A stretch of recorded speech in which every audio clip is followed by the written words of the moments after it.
aujourd'hui constater la situation qui prévaut à l'Université de Ziguinchor. Et comme vous le voyez, c'est une situation de désolation, puisque l'université sans ses étudiants, sans ses enseignants, sans son personnel administratif n'est pas une université. Et c'est triste de le dire comme ça. Nous avons rencontré hier les autorités et nous leur avons demandé notre exigence de réouverture de l'université, puisqu'en fait, on ne peut pas refaire les mêmes erreurs qu'à l'UQAD. Il nous faudra sécuriser rapidement l'université et réouvrir dans les meilleurs délais.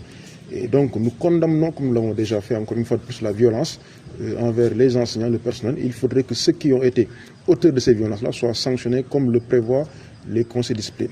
Ensuite, bien sûr, sécuriser l'université. De grâce que le ministre tienne, en tout cas, ses promesses, les engagements qui ont été pris lors des tournées, mais aussi lors du séminaire sur la stabilisation du calendrier, qu'il puisse les respecter.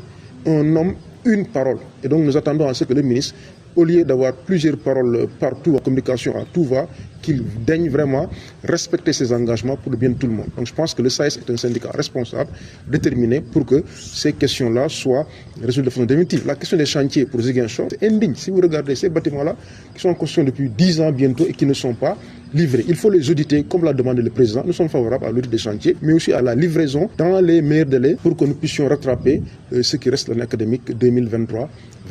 Le recteur nous a dit que les instances académiques sont en train de se réunir, donc le conseil va se réunir bientôt après les différents conseils du FR, et nous avons espoir en tout cas qu'ils vont réouvrir l'université pour que les étudiants puissent revenir, donc sécuriser, mais aussi appeler les étudiants au calme, parce qu'en fait l'université n'est pas une zone de non-droit dans laquelle chacun ferait ce qu'il veut. Il faudrait que les leçons de l'UQAD puissent servir, que l'on puisse arrêter la violence, les casses, les saccages, et que l'on puisse venir enseigner dans les meilleurs délais. Donc nous attendons depuis 6 mois la mise à disposition de décret. Donc c'est le décret sur la réversion des pensions aux ayants cause, donc les veufs et les veuves des enseignants décédés.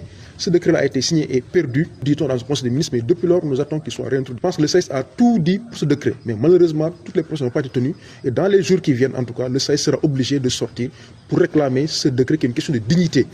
C'est une question de droit, ce n'est pas un don, c'est un droit, c'est une question de dignité.